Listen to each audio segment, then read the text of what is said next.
Jemaat GBI Meperpak yang dikasihi Tuhan, kembali lagi di ibadah online KTM GBI Meperpak. Kami berharap jemaat yang menonton tayangan ini dapat merasakan hadirat Tuhan dalam firman Tuhan yang disampaikan oleh hamba-Nya. Untuk mengetahui updatean terbaru GBI Meperpak, Bapak Ibu jangan lupa subscribe, like, comment, and share kepada saudara dan kerabat kalian. Selamat beribadah, kiranya Tuhan Yesus memberkati. Shalom jemaat yang dikasihi Tuhan, mari kita saksikan kegiatan GBI Meperpak dalam sepekan ini. Ibadah onsite GBI Meperpak Minggu 23 Januari 2022 pukul 10.30 pagi akan dilayani oleh Pendeta Jakobus Wibowo. Untuk jemaat yang ingin didoakan secara khusus dapat menghubungi di nomor berikut ini. Untuk kegiatan GBI Meperpak, Bapak Ibu dapat melihat sosial media kami di slide berikut ini.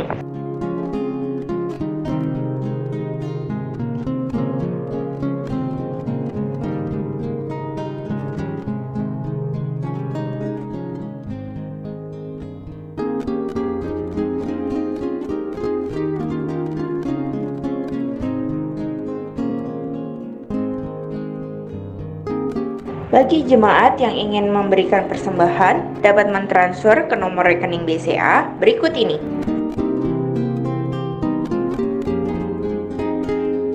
Demikianlah info news GBI Meperpak sepekan ini.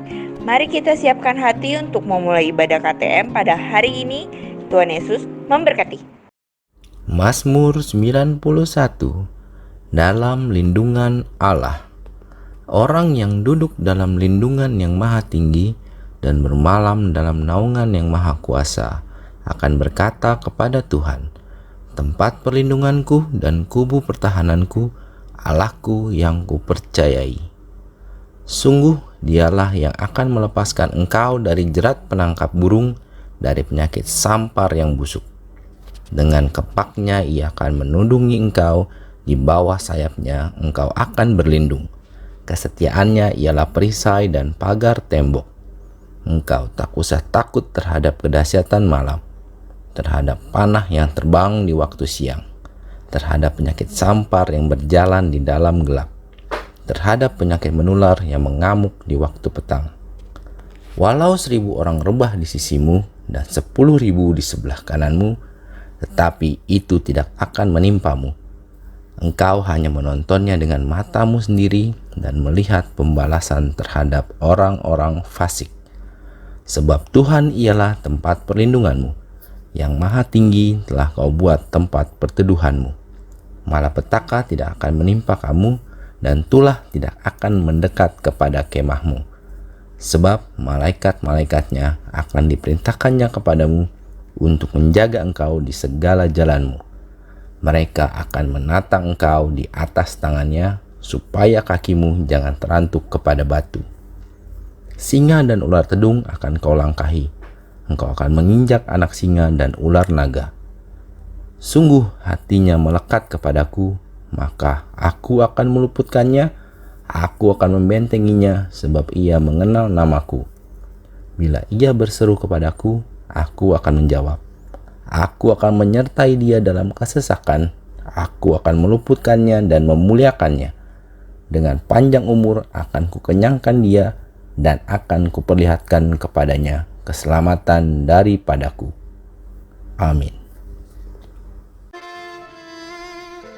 Pentakosta ketiga. 1. Pentakosta ketiga adalah pencurahan Roh Kudus yang dahsyat di zaman ini, melebihi yang terjadi di Azusa Street. 2. Pentakosta ketiga akan mengakibatkan penuaian jiwa yang terbesar dan yang terakhir sebelum Tuhan Yesus datang kembali. 3. Pentakosta ketiga akan membangkitkan generasi Yeremia, yaitu anak-anak muda yang dipenuhi Roh Kudus, cinta mati-matian kepada Tuhan Yesus, tidak kompromi terhadap dosa, dan akan bergerak untuk memenangkan jiwa. 4. Pentakosta ketiga lahir di Indonesia dan bergerak ke bangsa-bangsa. Gerakan ini dari timur ke barat dan akan kembali ke Yerusalem. 5. Pentakosta ketiga akan memberikan kuasa untuk menyelesaikan amanat agung. Dan setelah itu Tuhan Yesus datang kembali. Haleluya, puji nama Tuhan. Shalom Bapak Ibu Saudara, jemaat GBI Mepal Park, apa kabar? Saya percaya semua kita sedang diberkati dan lagi diberkati hari-hari ini. Amin Saudara. Haleluya, apapun pergumulanmu hari-hari ini, percayalah ada Tuhan Yesus yang besar menolong setiap kita. Katakan amin. Kita berikan tepuk tangan bagi Tuhan Yesus. Haleluya. Dari rumah-rumah bertepuk tangan sama-sama yuk.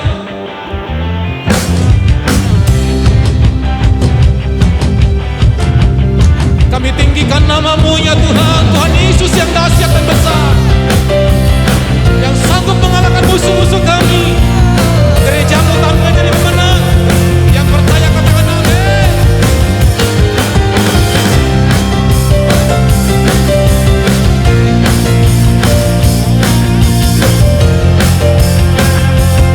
Mari gerejanya yang bangga, punya Tuhan yang besar. Sebab Tuhan Maha besar dan sangat terpuji, Dia lebih dahsyat dari segala Allah. Sebab Tuhan Maha besar dan sangat terpuji, kuasanya. Sebab Tuhan Maha besar. Haleluya. Sebab Tuhan Maha besar dan sangat terpuji, Dia lebih dahsyat dari segala Allah. Sebab Tuhan Maha besar dan sangat terpuji, kuasanya dahsyat menghancurkan musuh. Yang percaya katakan amin. Ini tugas kami Tuhan, menceritakan kemuliaan-Mu kepada setiap suku dan bangsa. Haleluya, sama-sama yuk. Ceritakanlah kemuliaan-Nya di antara segala bangsa, dan perbuatan-Nya,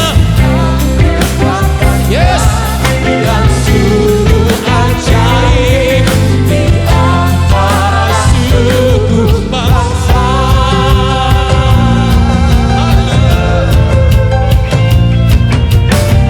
Pakai setiap kami Tuhan hari-hari ini. Haleluya. Sama-sama yuk. Ceritakanlah kemuliaan-Nya di antara segala bangsa, dan perbuatan-Nya yang sungguh ajaib. Antara suku bangsa. Lambaikan tangan sama-sama yuk. Sebab Tuhan Maha besar dan sangat terpuji, Dia lebih dahsyat dari segala Allah. Sebab Tuhan Maha besar dan sangat terpuji, kuasanya menghancurkan. Mari tepuk tangan sama-sama. Sebab Tuhan Maha besar dan sangat terpuji, Dia lebih dahsyat saudara dari segalanya. Come on. Sebab Tuhan Maha besar dan sangat terpuji, hancurkan lebih-lebih. Sebab Tuhan Maha besar dan sangat terpuji, Dia lebih dahsyat dari segala Allah. Sebab Tuhan Maha besar dan sangat terpuji, kuasanya dahsyat menghancurkan musuh. Kuasanya dahsyat, dahsyat, dahsyat, dahsyat, dahsyat, dahsyat, dahsyat, dahsyat, menghancurkan musuh. Sorak-sorai tepuk tangan bagi Tuhan. Kuasanya dahsyat. Haleluya. Kami bersyukur kalau kami punya Bapa yang baik seperti Engkau Tuhan. Terpujilah Engkau, Allah yang dahsyat buat setiap kami Tuhan. Terima kasih Yesus.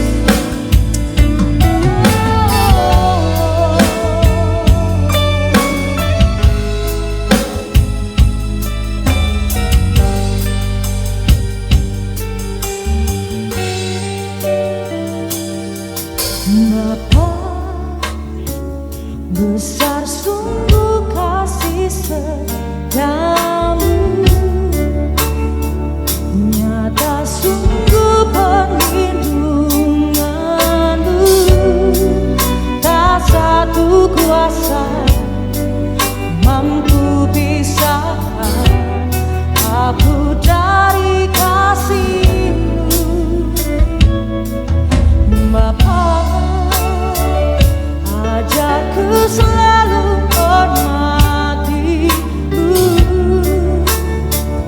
ajarku turut perintah-Mu, berikan ku hati untuk menyembah-Mu dan bersyukur setiap waktu.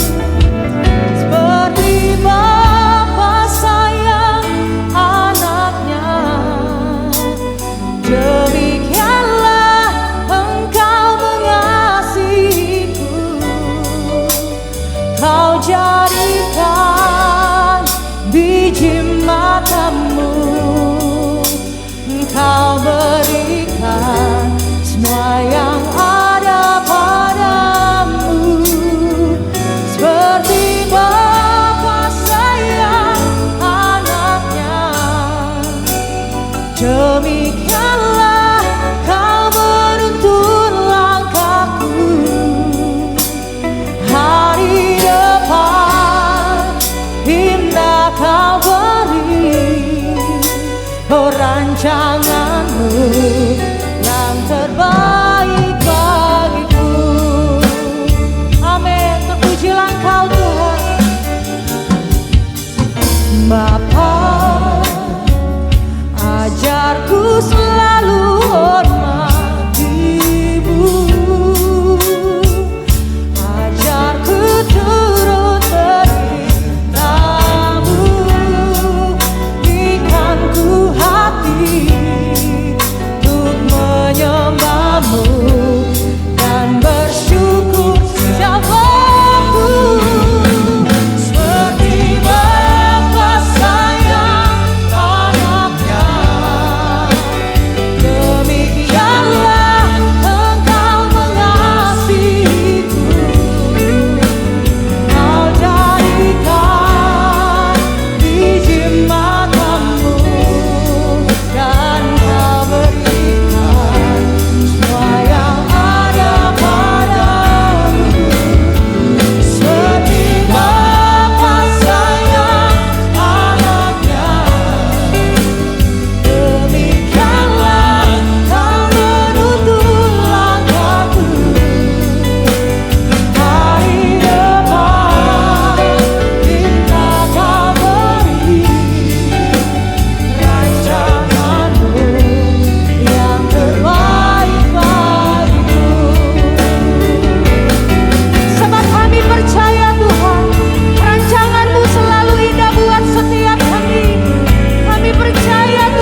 Engkau bagi hidup kami.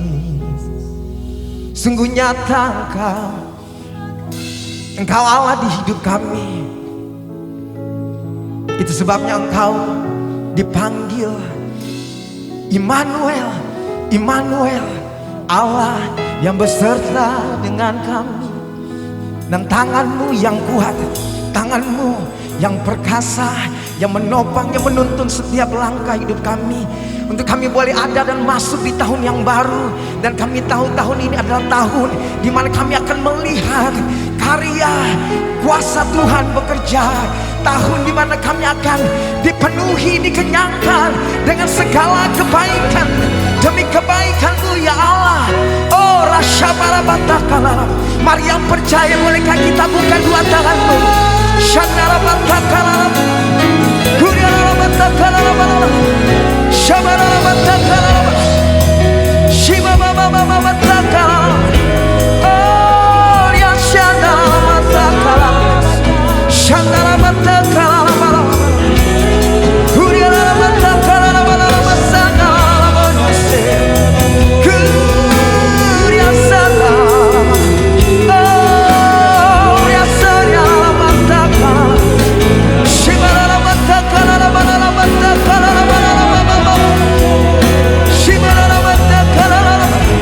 Allah yang mulia, Bapa, Kau ditinggikan, Kau disembah, Kau buatkan dengan senang hati kami, dengan senang hidup kami.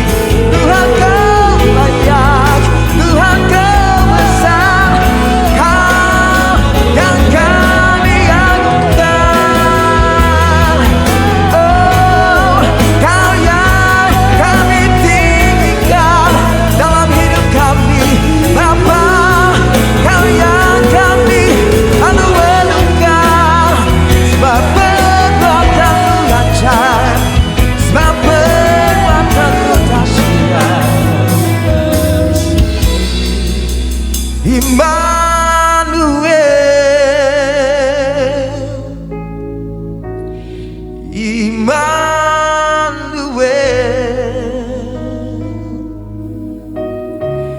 namanya disebut Immanuel,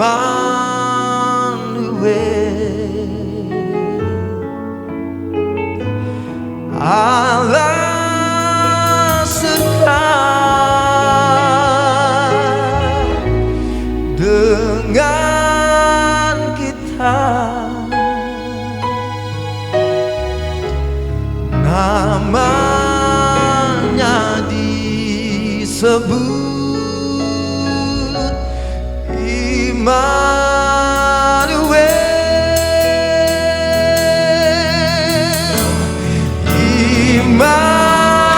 Immanuel,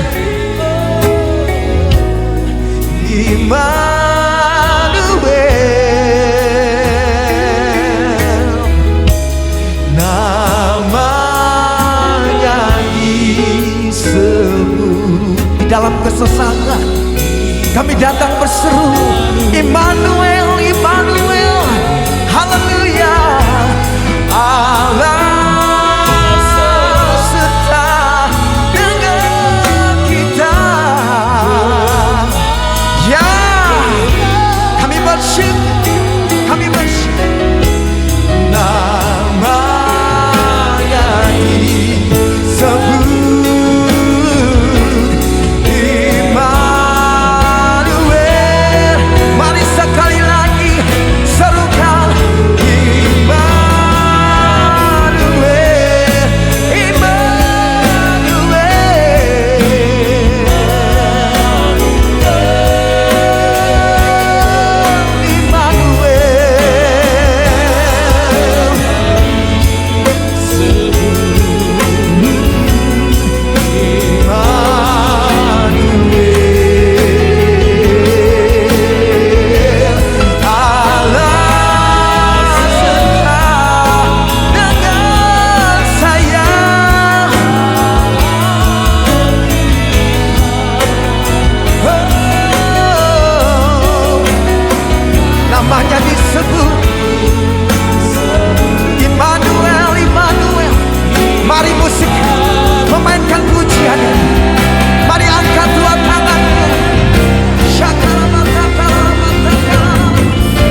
Bapak Ibu, Saudara sekalian, puji Tuhan.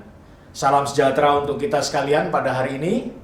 Kita patut bersyukur kepada Tuhan karena perkenanan Tuhan, anugerah Tuhan bisa membuat kita sekalian melewati tahun 2021 dan dapat menyambut tahun 2022 dengan rasa syukur dan optimis kepada Tuhan, meskipun di tengah-tengah keoptimisan kita sebagai umat Tuhan ada banyak berita-berita yang mengkhawatirkan, berita-berita yang tidak mengenakkan telinga.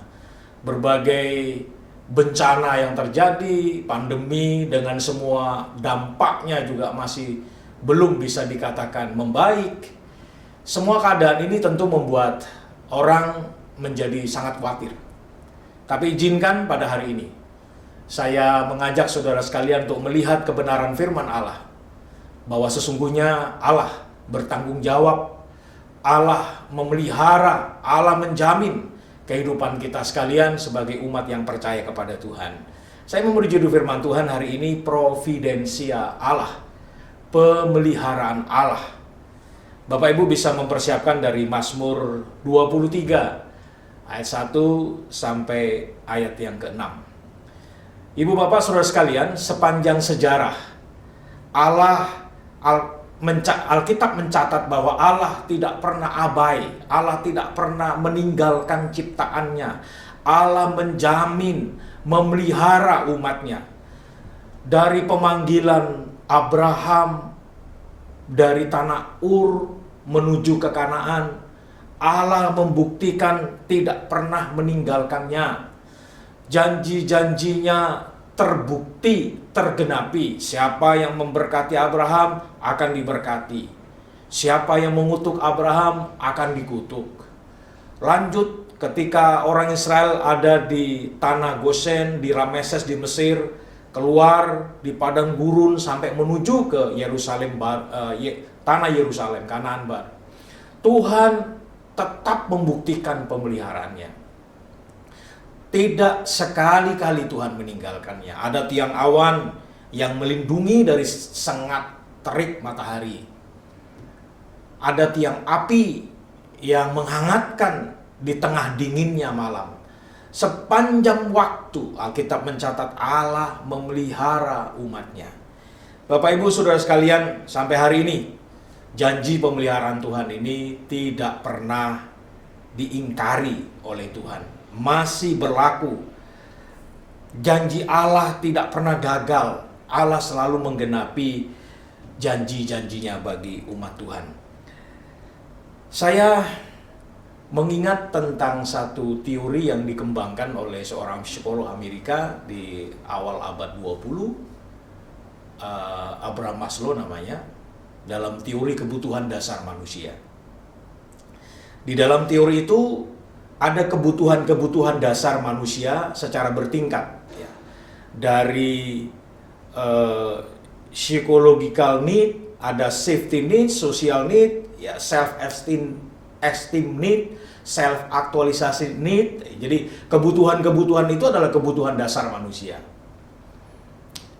Meskipun tidak sama persis istilahnya, meskipun urutannya juga tidak sama persis, tetapi penggambaran tentang kebutuhan manusia dan jawaban atas kebutuhan tersebut ternyata ditulis oleh Alkitab.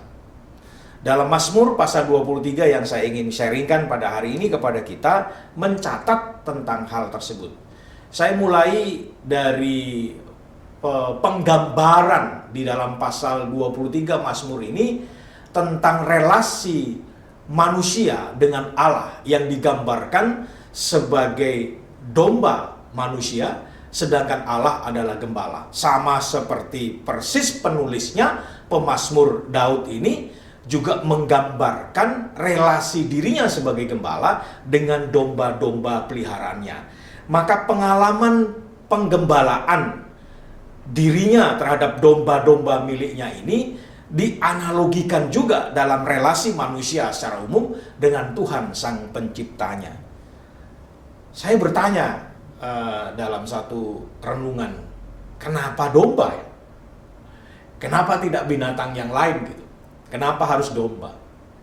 Ternyata penggambaran ini bukan sembarangan gitu, bukan mengambil contoh seadanya, bukan kebetulan, kira-kira seperti itu, tapi juga ini merupakan penggambaran atau analogi yang paling pas memang untuk menggambarkan manusia sebagai domba.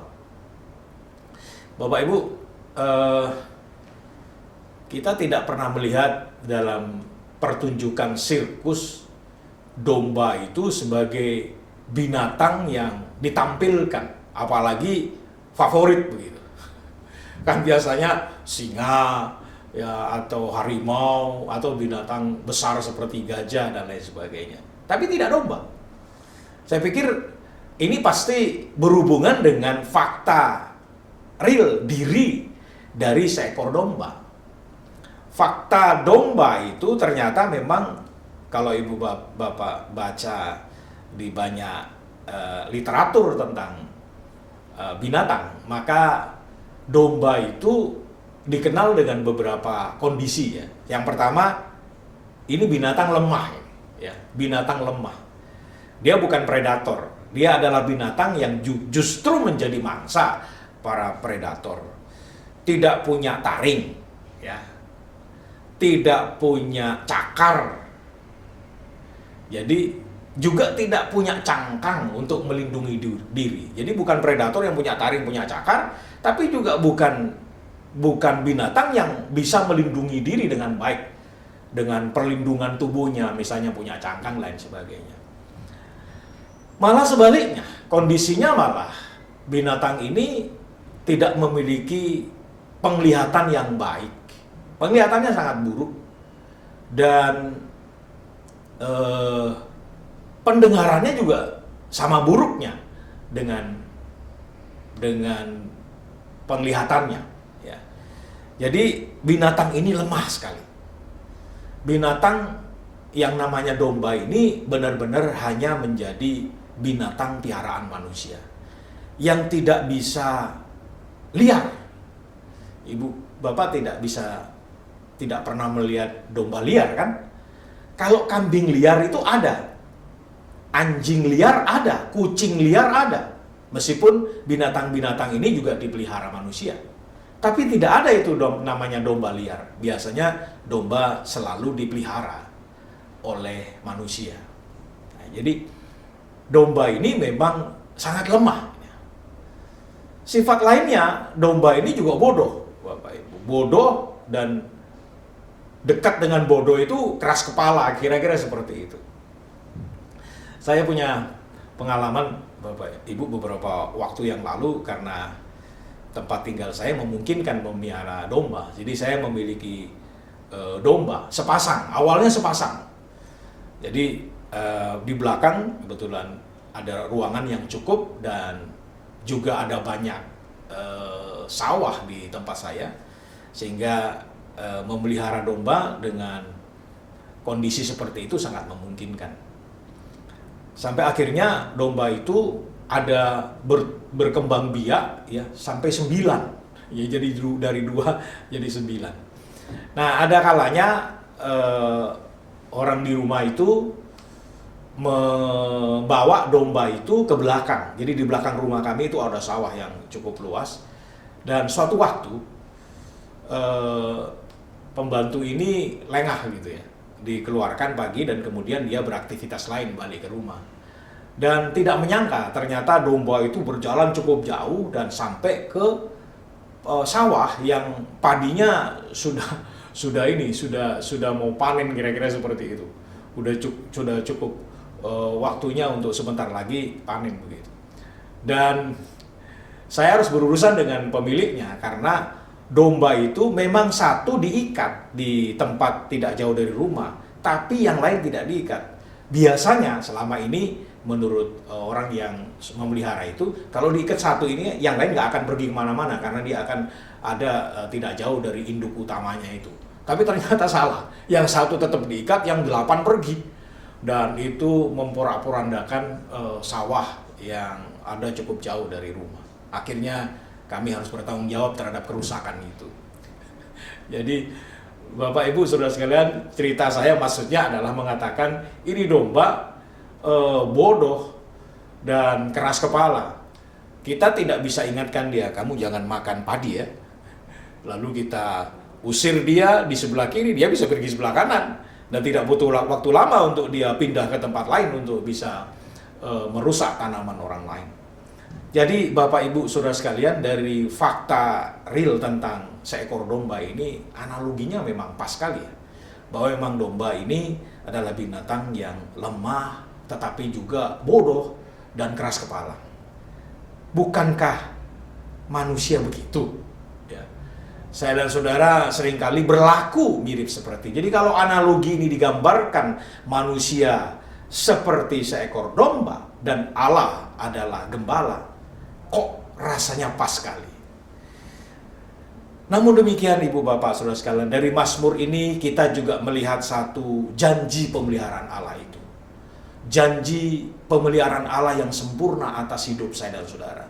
Saya rasa firman Tuhan semacam ini sangat dibutuhkan untuk meyakinkan saya dan meyakinkan semua kita sekalian memasuki waktu yang kita tidak tahu, tahun yang kita juga tidak tahu akan terjadi apa dengan semua prediksi buruknya itu.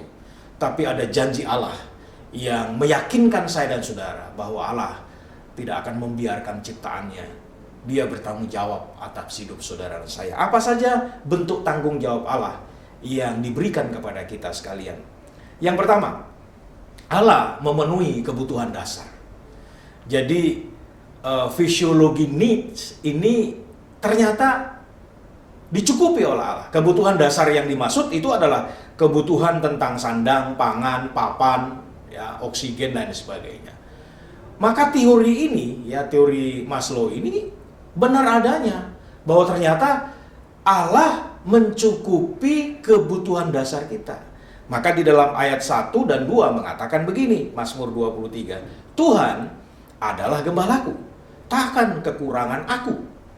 Ia membaringkan aku di padang yang berumput hijau. Ia membimbing aku ke air yang tenang. Kebutuhan dasar tentang pangan, tentang sandang, tentang papan bagi manusia digambarkan dalam analogi ini, bagaimana Allah mencukupkan kebutuhan dasar itu. Takkan kekurangan aku. Bukankah ini sebuah janji? Dan yang berjanji bukan manusia, yang berjanji adalah Allah. Saya meyakini Bapak Ibu Saudara sekalian bahwa Allah sanggup memberikan, sanggup memelihara kehidupan kita, sanggup mencukupi kebutuhan-kebutuhan dasar kita. Saya paham situasi, kondisi, ya, keadaan ekonomi dari tahun-tahun yang akan kita lewati, imbas dari pandemi berkepanjangan ini juga tidak semakin membaik. Tetapi saya yakin pemeliharaan Allah, saya yakin janji Allah yang tidak akan pernah diingkari. Seyakin pemazmur ini bahwa Allah tidak akan meninggalkannya, sama seperti dirinya. Daud ini ya, pemazmur ini tidak akan meninggalkan peliharaannya, yaitu domba-dombanya. Daud bertanggung jawab memelihara, mengayomi, melindungi, memberi makan, membawa ke rumput yang hijau. Daud kan pemilik, dia bukan gembala upahan. Dia adalah pemilik daripada domba-domba ini. Dia bertanggung jawab terhadap kebutuhan dasar para domba-dombanya. Kan tidak mungkin Daud akan membawa domba-dombanya ke rumput kering atau semak belukar, lalu di situ ada bersembunyi para predator. Tentu tidak demikian. Sebagai seorang gembala yang baik, Daud membawa ke rumput yang hijau, padang rumput yang hijau, di mana dia bisa mengawasi dengan baik dari ancaman predator. Dan dia juga membawa ke air yang tenang, bukan air yang deras, bukan sungai yang deras, bukan sungai yang curam. Tapi di sini menggambarkan tentang pengetahuan Daud tentang kebutuhan dasar dari para dombanya akan air. Maka air yang tenang tentu akan memberi jaminan kepada domba-domba itu dapat meminum dengan baik. Hal yang sama, Allah juga tidak akan pernah membawa kita ke semak belukar yang membahayakan kita dan membunuh kita, mencelakai kita. Allah juga tidak akan membawa kita ke sungai yang deras, yang curam, yang bisa membunuh kita. Demikianlah janji Allah akan tergenapi. Karena Tuhan menjamin akan kecukupan dasar manusia ini melalui ayat ini. Mari saya mengajak Bapak Ibu kita percaya sungguh-sungguh kepada Tuhan akan janjinya. Saya lanjut ke ayat yang ketiga. Ini adalah janji Allah tentang kebutuhan kesegaran jiwa, ketenangan jiwa yang dijanjikan Allah. Ia menyegarkan jiwaku. Ia menuntun aku di jalan yang benar oleh karena namanya. Bapak Ibu Saudara sekalian, kesegaran yang dimaksud di sini tentu berhubungan dengan ketenangan jiwa.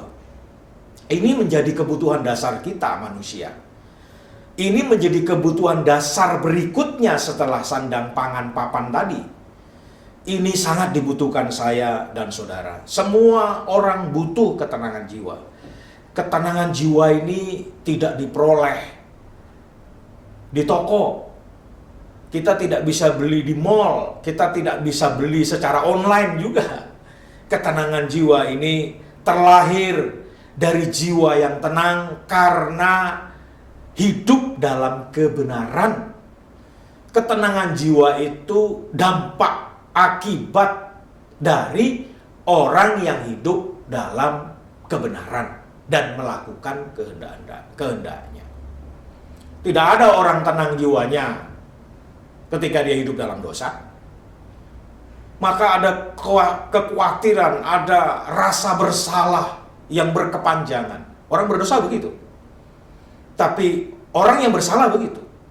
Ketakutan akan mengalami berbagai hal, dampak buruk dari kesalahan yang dilakukan. Dia nggak akan tenang. Tapi tidak demikian dengan orang yang benar. Dan orang yang dibenarkan Allah. Karena orang yang benar dan dibenarkan Allah ini adalah orang yang akan hidup melakukan perintah-perintahnya. Perintah Allah pastinya tidak akan bertentangan dengan hukum yang ada, norma yang ada. Tetapi perintah Allah ini berhubungan dengan kebenaran, sesuatu yang benar. Maka orang yang hidup dalam kebenaran karena melakukan kehendaknya, pasti hidupnya tenang. Ketenangan itu yang dijanjikan Allah. Allah menyediakan kesegaran bagi kita. Dan itu terlahir manakala ibu bapak hidup dalam kebenaran Allah. Saya mengajak ibu bapak dalam menjalani kehidupan ke depan di tahun ini dengan terus berpaut kepada Tuhan, hidup dalam kehendaknya. Karena saya sangat yakin tidak ada hidup yang lebih indah dalam kehidupan kita kecuali hidup dalam kehendaknya, hidup dalam kebenarannya. Karena orang yang hidup dalam kehendaknya, hidup dalam kebenarannya, pastinya orang-orang ini akan menikmati damai sejahtera dalam hidupnya. Sekali lagi, ketenangan jiwa terlahir bukan karena dibeli atau karena dia mencapai sesuatu prestasi, karena dia punya kekayaan banyak, karena dia berhasil mencapai sesuatu. Saya rasa tidak demikian. Bisa saja uang kita menumpuk, makanan melimpah di meja makan. Tapi sangat mungkin terjadi pada saat kita melewati hidup semacam itu, tidak ada kedamaian. Bukankah cerita semacam itu banyak? Tapi saya yakin Bapak Ibu, betapa indahnya kalau kita hidup berkecukupan, tetapi juga hidup dalam damai sejahtera. Ini yang diidam-idamkan manusia. Gembala yang baik akan memberikan kesegaran bagi domba-dombanya. Sebagai seorang gembala, Daud menjamin itu. Dia bertanggung jawab untuk memberikan kesegaran. Dan tidak mungkin Daud membiarkan domba-dombanya setelah merumput, setelah minum air, lalu Daud berleha-leha, dia tinggalkan dombanya, kemudian membiarkan terancam di ruangan terbuka, lalu ada predator mengancam. Saya rasa tidak demikian. Daud bertanggung jawab betul untuk memberikan sandang, pangan, papan, kebutuhan dasar utama tadi, tapi juga sanggup memberikan rasa aman, rasa damai yang juga tercipta oleh karena Daud tidak jauh-jauh dengan domba-dombanya. Domba-domba itu akan merasa nyaman ketika dia dekat dengan gembalanya, karena pasti gembalanya tidak akan membiarkan kalau ada predator datang. Hal yang sama dalam hidup ini. Ketenangan jiwa itu terlahir ketika Anda dekat dengan Tuhan, hidup dalam kebenaran, hidup melakukan kehendak-Nya. Kedekatan, keintiman dengan Allah ini memastikan saudara hidup dalam ketenangan, karena Tuhan tidak akan meninggalkan kita. Yang ketiga, saya lanjut ke ayat 4. Allah menjamin perlindungan. Ini kebutuhan dasar berikutnya, safety need, kata Abraham Maslow itu. Sekalipun aku berjalan dalam lembah kekelaman, aku tidak takut bahaya, sebab Engkau besertaku, gadamu dan tongkatmu, itulah yang menghibur aku. Kebutuhan dasar berikutnya adalah rasa aman. Ibu bapak saudara sekalian, rasa aman ini pun tercipta oleh karena perlindungan sempurna dari Tuhan. Bukan karena ada anjing herder banyak di rumah yang menjaga kita, bukan sekompi security, bukan pagar listrik, pagar beton dan lain sebagainya. Itu dibutuhkan memang, itu usaha kita melindungi diri. Tapi sejatinya perlindungan yang sejati, perlindungan yang seutuhnya, yang sebenarnya datangnya dari Tuhan. Saya percaya orang benar akan hidup dengan cara yang demikian.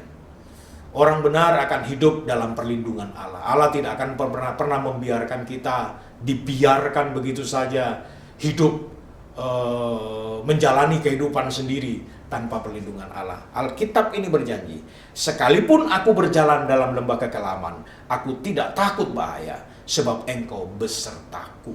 Janji penyertaan Allah ini sudah cukup bagi kita. Karena janji ini memastikan ibu bapak saudara saya aman dalam perlindungan Tuhan. Ini bukan satu jaminan ibu bapak tidak ada masalah.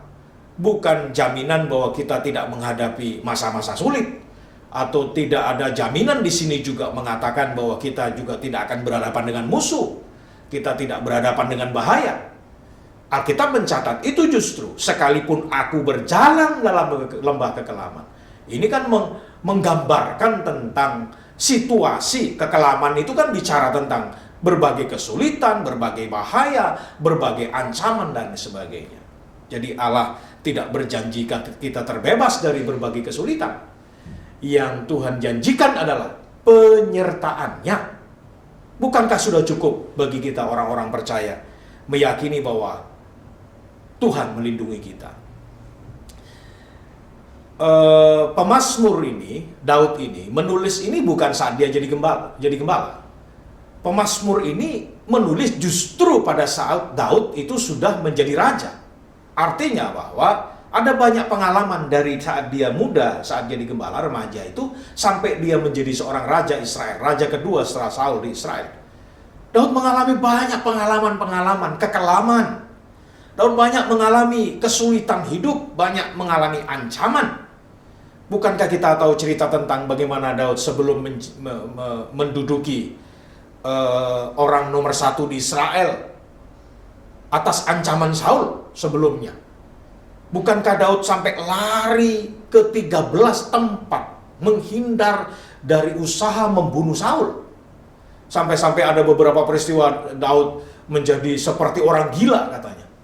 Wah, saya menggambarkan, membayangkan bagaimana kesulitan Daud harus lari dari satu tempat ke tempat yang lain karena ancaman itu. Ini kekelaman, ini kesulitan, ini ancaman. Tapi bagi Daud, seorang pemazmur ini, menulis catatan ini. Allah berjanji, aku menyertai engkau. Sudah cukup. Kalimat ini meneduhkan hati Daud. Ada rasa aman dalam diri Daud. Dan itu terbukti. Allah melindungi Daud. Sampai dalam pelarian panjang itu. Dan sampai akhirnya Daud menjadi seorang raja. Dan sampai akhirnya dia mampu menulis catatan ini. Daud betul-betul merasakan aman dalam perlindungan Tuhan. Ini saya butuhkan, ini yang saudara saya butuhkan. Mari kita yakini janji Allah akan melengkapi kebutuhan dasar kita ini. Bahwa Allah akan melindungi kita sekalian. Saya lanjut ke ayat yang kelima dan ayat yang keenam. Ini adalah bagian terakhir dari pemenuhan kebutuhan dasar, providensia Allah, pemeliharaan Allah atas hidup saudara dan saya. Bahwa Allah menjamin masa depan kita. Allah menjamin hari esok kita. Tuhan tidak pernah ingkar terhadap janji ini. Saya baca ayat ini ya. Engkau menyediakan hidangan bagiku di hadapan lawanku. Engkau mengurapi kepalaku dengan minyak. Pialaku penuh melimpah. Kebajikan dan kemurahan belaka akan mengikuti aku seumur hidupku. Dan aku akan diam dalam rumah Tuhan sepanjang masa. Pemazmur melukiskan bahwa sepanjang hidupnya kebajikan dan kemurahan belaka yang mengikutinya. Tidak ada yang buruk yang dirancangkan oleh Tuhan. Bahkan di hadapan musuh pun Tuhan selalu menyediakan yang terbaik bagi dirinya. Catatan ini menggambarkan tentang jaminan hari esok atas hidup kita.